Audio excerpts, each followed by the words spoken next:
ان کے گھر کا بخشا ہوا ایک چراغ پہلے ہی گھر میں تھا۔ 2 چراغ اور آ گئے۔ جس گھر میں 3 چراغوں کا نور برستا ہو وہ خاکیوں کا گھر نہیں ہے، وہ ستاروں کی انجمن ہے۔ پیار کی ٹھنڈی چھاؤں میں پہنچ کر کملائے ہوئے پھول پھر سے تازہ ہو گئے۔ دونوں بھائی سارا غم بھول گئے۔ اب جسم کا بال بال اور خون کا قطرہ قطرہ ان غم گسار شفیقوں کے لیے دعا کی زبان بن چکا تھا۔ آج مسلمان رئیس کی قسمت کا آفتاب گہن میں آ گیا تھا۔ وہ بھی جلد سو گیا۔ تھوڑی ہی دیر کے بعد گھبرا کے اٹھ بیٹھا اور سر پیٹنے لگا۔ گھر میں ایک کہرام مچ گیا۔ سب لوگ ارد گرد جمع ہو گئے۔ رئیس کی بیوی اس کی حالت دیکھ کر بدحواس ہو گئی۔ گھبراہٹ میں پوچھا، کیا کہیں تکلیف ہے؟ معالج کو بلائیں، جلدی بتائیے۔ کچھ جواب دینے کی بجائے وہ پاگلوں کی طرح چیخنے لگا، ارے میں لٹ گیا، تباہ ہو گیا، میری مٹی برباد ہو گئی، کلیجہ شک ہوا جا رہا ہے، قیامت کی گھڑی آ گئی، ہر طرف اندھیرا ہے، ہائے میں لٹ گیا، ہائے میں لٹ گیا۔ یہ کہتے کہتے اس پر غشی طاری ہو گئی۔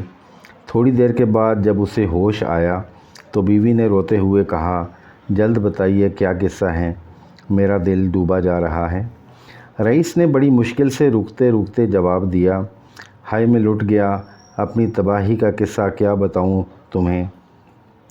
آج کا واقعہ تمہیں معلوم ہی ہے، کتنی بے دردی کے ساتھ میں نے ان معصوم سیدزادوں کو اپنے دروازے سے دھتکارا تھا۔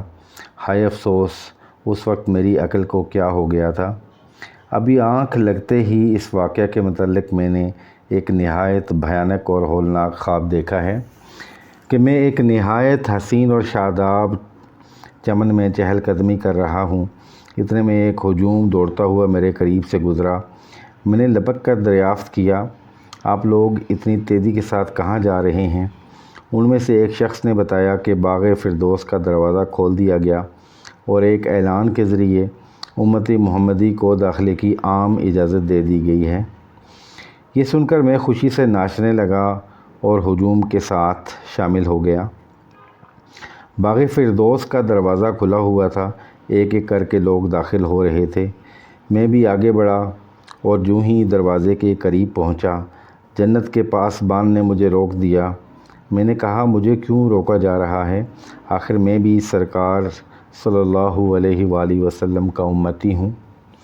اس نے حقارت آمیز لہجے میں جواب دیا، تم امتی ہو تو اپنے امتی ہونے کا ثبوت دو، سند پیش کرو، اس کے بعد ہی تمہیں جنت میں داخلے کی اجازت مل سکے گی۔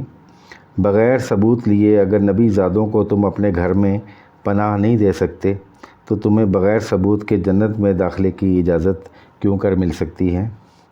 اب تم سے بات رحم و کرم کی نہیں ہوگی، ضابطے کی ہوگی۔ انجام سے مت گھبراؤ، اس سلسلے کا آغاز تمہیں نے کیا ہے۔ جاؤ محشر کی تپتی ہوئی زمین پر چہل قدمی کرو، یہاں تمہارے لیے کوئی جگہ نہیں ہے۔ جب سے یہ ہولناک خواب دیکھا ہے، انگاروں پر لوٹ رہا ہوں۔ میرے تئیں یہ خواب نہیں ہے، واقعہ ہے۔ مجھے یقین ہے کہ فردائے قیامت میں یہ واقعہ میرے ساتھ پیش آ کر رہے گا۔ ہائے میں سرمدی نعمتوں سے ہمیشہ کے لیے محروم ہو گیا۔ قہر الہی کے زد سے جو مجھے بچا سکتا تھا اسی کو میں نے آزردہ کر لیا ہے، اب کون میری چارہ سازی کرے گا؟ بیوی نے درمیان میں مداخلت کرتے ہوئے کہا، آپ اپنی جان مت ہلکان کیجیے، خدا بڑا غفور الرحیم ہے، اس کے دربار میں روئیے، تڑپیے، فریاد کیجیے، توبہ کا دروازہ ابھی کھلا ہوا ہے، وہ آپ کی خطا ضرور معاف کر دے گا۔ آپ کو مایوس نہیں ہونا چاہیے۔ خدا کی رحمتوں سے نا امید ہونا مسلمانوں کا نہیں، کافروں کا شیوہ ہے۔ رئیس نے کراہتے ہوئے جواب دیا، تمہاری عقل کہاں مر گئی ہے؟ ہوش کی بات کرو، خدا کا حبیب جب تک آزردہ ہے، ہم لاکھ فریاد کریں، رحمت و کرم کا کوئی دروازہ ہم پر نہیں کھل سکتا۔ خدا کی رحمت ہمیشہ اپنے محبوب کا تیور دیکھتی ہے۔ محبوب کی نظر سے گرنے والا کبھی اٹھ نہیں سکا ہے۔ صد حیف جو ٹوٹے ہوئے دلوں کو جوڑ سکتا ہے، آج اسی کے گھر کا آبگینہ میں نے توڑ دیا۔ وہ نہ بھی اپنی زبان سے کچھ کہے، جب بھی مشیت الہی بہرحال اس کی طرف دار ہے، وہ مجھے ہرگز معاف نہیں کرے گا۔ بیوی کی آواز مدھم پڑ گئی اور اس نے دبے دبے لہجے میں کہا، پہلے تو خدا کے حبیب کو ہی راضی کر لیا جائے۔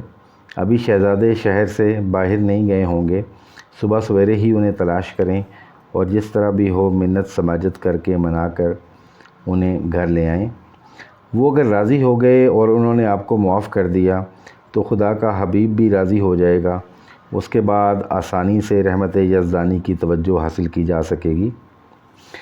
بیوی کی یہ بات سن کر رئیس کا چہرہ کھل گیا، جیسے نگاہوں کے سامنے امید کی کوئی شمع جل گئی ہو۔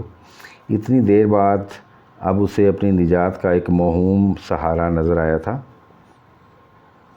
آج صبح سے ہی مجوسی کے گھر پر مردوں، عورتوں اور بچوں کی بھیڑ لگی ہوئی تھی۔ جذبہ شوق کے عالم میں وہ بے تحاشا گھر کی دولت لٹا رہا تھا۔ سارے شہر میں یہ خبر بجلی کی طرح پھیل گئی کہ خاندان رسالت کے 2 شہزادے اس کے گھر مہمان ہیں۔ مسلمان رئیس اپنی بیوی کے ہمراہ ان کی تلاش میں جو ہی گھر سے باہر نکلا، مجوسی کے دروازے پر لوگوں کی بھیڑ دیکھ کر حیران رہ گیا۔ دریافت کرنے پر معلوم ہوا کہ خاندان رسالت کے 2 نونہال کل سے یہاں مقیم ہیں۔ پروانوں کا یہ ہجوم انہی کے اعزاز میں اکٹھا ہوا ہے۔ یہ خبر سنتے ہی رئیس کی بانچیں کھل گئیں۔ اس نے دل ہی دل میں طے کیا کہ مجوسی کو بچوں کے معاوضے میں چاہے زندگی بھر کی کمائی دینی پڑے، قدم پیچھے نہیں ہٹاؤں گا۔ بگڑی ہوئی تقدیر سنور گئی تو دولت کمانے کے لیے ساری عمر پڑی ہے۔ نہایت تیزی کے ساتھ قدم بڑھاتے ہوئے رئیس اور اس کی بیوی دونوں مجوسی کے گھر پہنچے۔ دیکھا تو دونوں شہزادے دولہے کی طرح بن سنور کر بیٹھے ہیں اور مجوسی ان کے سروں سے اشرفیاں اتار کر مجمع کو لٹا رہا ہے۔ رئیس نے آگے بڑھ کر مجوسی سے کہا، مجھے آپ سے ایک نہایت ضروری کام ہے، ایک لمحے کے لیے توجہ فرمائیے۔ مجوسی رئیس کی طرف متوجہ ہو گیا۔ فرمائیے، میرے لائق کیا خدمت ہے؟ رئیس نے اپنی نگاہیں نیچی کرتے ہوئے کہا، یہ 10,000 اشرفیوں کا توڑا ہے، اسے قبول فرمائیے اور یہ دونوں شہزادے میرے حوالے کر دیجئے۔ مجھے حق بھی پہنچتا ہے کہ سب سے پہلے یہ میرے ہی غریب خانے پر تشریف لائے تھے۔